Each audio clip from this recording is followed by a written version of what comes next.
I lost an imaginary bet. My husband and I started out wanting to remain childless. Both of our crazy mothers freaked out over this every chance they could. For 5 years we had to listen to them about how we were ignoring God's wish for us. Thank goodness they hated each other, otherwise they would have ganged up on us. Then, when I reached my 30s, I got a surprise.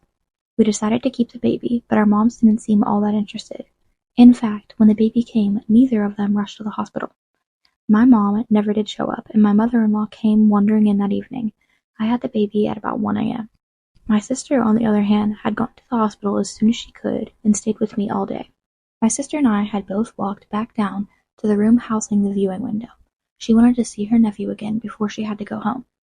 My baby was being shy, while all the other babies had managed to get themselves unswaddled, were waving their arms, crying, or just looking around. Mine had one hand over his left eye and the other over his mouth. All you could see was the little guy's nose and closed right eye. My sister looked at this and said, "Aw, he must know he looks like his ugly daddy," because he was already self-conscious, and then said, "It's okay, little fella. They've made great progress in cosmetic surgery." My husband and sister have always said hi ugly and bye ugly to each other. I don't know why, because they aren't.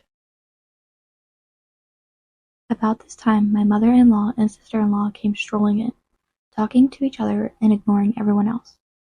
They stopped right inside the doorway and continued talking, so it was awkward for others that were coming in and going out. I have no clue why they did this. They frickin' live with each other. They could talk any time. Also, it would have been no problem to move away from the door. One man even said "excuse me" twice. Then he squeezed past them when they ignored him. As he was walking away, my sister-in-law shouted after him, "Ugh, rude much?" My sister and I exchanged glances. We both knew something crazy was brewing. Finally, they both came up to the viewing window. Without asking me how I was, or anything else, my sister-in-law said, "So, which kid is yours?" Uh-oh, this was going to be interesting. Even though the names were on their little cribs, I pointed to my baby, who still had his hands over his face.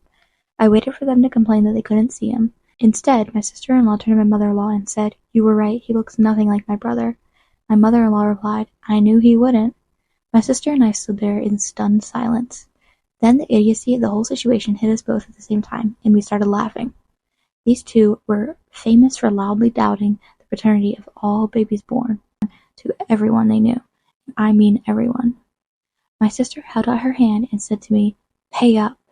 They questioned the paternity in less than an hour after seeing this kid. "You owe me $20. We hadn't made any such bet, but these two idiots didn't know this. Playing along, I said, "But they really haven't seen the baby yet. His hands are over his face." My sister said, "Doesn't matter. Are you trying to get back out of the bet?" It was at this time my poor, sleep-deprived hubby walked in. My sister pointed at me in a sing-song tattly voice and said to him, "She owes me $20. Moving as though on autopilot, my hubby reached for his wallet and took out a 20, which my sister then snapped up. He was too busy asking me if I should be up walking around yet to notice that he had just given up $20. To no one's surprise, my mother-in-law and sister-in-law suddenly left the room without saying hello or goodbye. Hubby finally noticed they had gone as we were walking back to the room. My sister told him what had happened in the viewing room as I crawled back into bed. He wasn't surprised. He knew his mom and sis were awful. He snickered at the idea of us acting as though we'd made a bet. Then he realized he had given my sister a 20.